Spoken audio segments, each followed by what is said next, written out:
Hello बच्चों, कैसे हो आप सभी। आई होप आप सभी बहुत अच्छे होंगे और ठंड का बहुत आनंद ले रहे होंगे। चलिए बच्चों, आज मैं आपके लिए लेकर आई हूँ बहुत ही इंपॉर्टेंट टॉपिक जिसका नाम है लेंस मेकर फॉर्मूला, जो कि आपके क्लास 12 फिजिक्स 2025 के लिए बहुत ही इंपॉर्टेंट टॉपिक है। तो चलिए हम देर ना करते हुए स्टार्ट करते हैं लेंस मेकर फॉर्मूला। तो बच्चों, लेंस मेकर फॉर्मूला क्या है?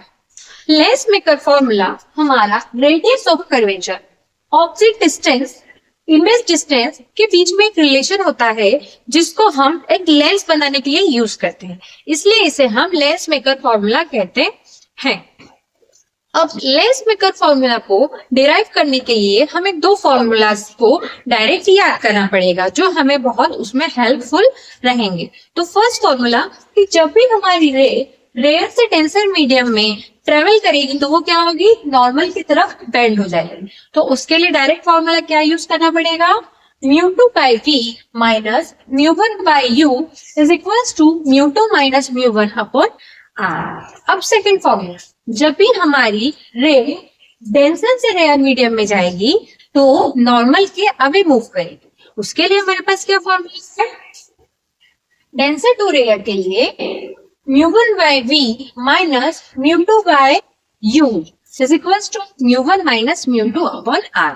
चलिए हम इसको इक्वेशन 1 नाम दे देते हैं और इसको इक्वेशन 2 नेम दे देते हैं। चलिए अब सबसे पहले हमें एक चीज याद रखनी पड़ेगी कि हमारे पास यहाँ पे दो रिफ्रैक्शन हो रहा है, एक हो रहा है रेयर से डेंसर में और दूसरा हो रहा है डेंसर से रेयर में। तो जब भी हमारी जो रे है वो रेयर से डेंसर में जाएगी तो उसकी इमेज यहाँ बनेगी। तो ये जो इमेज बन रही है वो सेकेंड सरफेस के लिए एक ऑब्जेक्ट का काम करेगी, इसलिए हमने इसको यहाँ तक क्या नाम दे दिया है, v डैश। चलिए अब इसके अकॉर्डिंग अब हम हमारे ये दो फॉर्मूलाज को चेंज कर लेते हैं।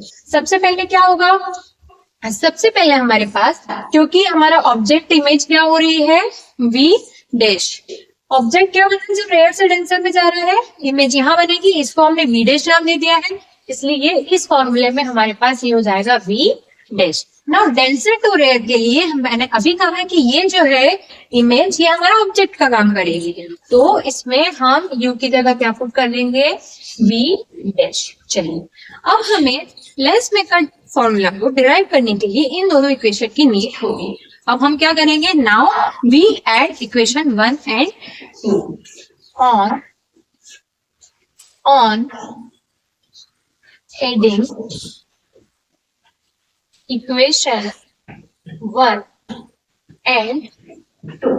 हम इक्वेशन 1 और 2 को ऐड करेंगे तो हमारे पास क्या इक्वेशन आएगी, हमारे पास μ2 बाय v1 और this μ2 by v dash cancel हो जाएगा। तो हमारे पास क्या बचेगा, हमारे पास बचेगा μ1 by v dash minus μ1 by u, sorry μ1 by v minus μ1 by u equals to μ2 minus μ1 into 1 upon r1 minus 1 upon r2। अब हम क्या करेंगे, इन दोनों में से μ1 को कॉमन ले लेंगे, तो ये क्या हो जाएगा, μ1 1 by v minus 1 by u equals to μ2 minus μ1 1 upon r1 minus 1 upon r2। अब हमें ये पता है कि 1 by v minus 1 by u class 10th में हमने पढ़ा था क्या होता है, 1 बाय f। तो हम इसके प्लेस पर पुट कर देंगे, क्या हो जाएगा, μ1 1 बाय f। अच्छा, पुट करने के बाद ये जो हमारा μ1 है इसको हम इस साइड ले जाएंगे, डिवाइड कर देंगे, तो हो जाएगा 1 by f is equals to μ2 minus μ1 upon μ1 1 upon r1 minus 1 upon r2। अब हम क्या करेंगे, μ1 से μ2 माइनस μ1 को डिवाइड करेंगे इंडिविजुअल, तो इक्वेशन क्या बन जाएगी, 1 बाय f इक्वल्स टू, अच्छा μ2 बाय μ1 माइनस 1 और ये हो जाएगा 1 upon r1 minus 1 upon r2। अब ये बताइए दोस्तों, mu two by mu one को हम क्या लिख सकते हैं? तो हम इसे लिख सकते हैं mu two with respect to mu two one. तो ये क्या हो जाएगा?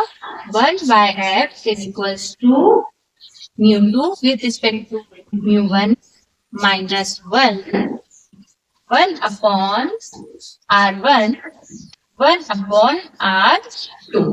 सो अब हमारा जो फॉर्मूला डिराइव ऊपर आया है 1/f is equals to mu two dash minus 1 mu two minus 1 upon R1 minus 1 upon R2। इसी को हम क्या बोलते हैं? इस इक्वेशन को हम बोलते हैं लेंस मेकर फॉर्मूला। तो देखा बच्चों कितना इजी है लेंस मेकर फॉर्मूला को डिराइव करना। बस आपको दो फॉर्मूलाज को याद रखने हैं और उसके डायग्राम को अच्छे से ड्रॉ करते आना चाहिए और आप बहुत ही आसानी से कर सकते हैं लेंस मेकर फॉर्मूला को डिराइव। तो आज का यही था मेरा टॉपिक। इसी के साथ मैं आगे आपके लिए क्लास 12 से रिलेटेड सारी अपडेट लाती रहूंगी। Thank you so much. बने रहिएगा फिजिक्स की प्रतिभा चैनल के साथ।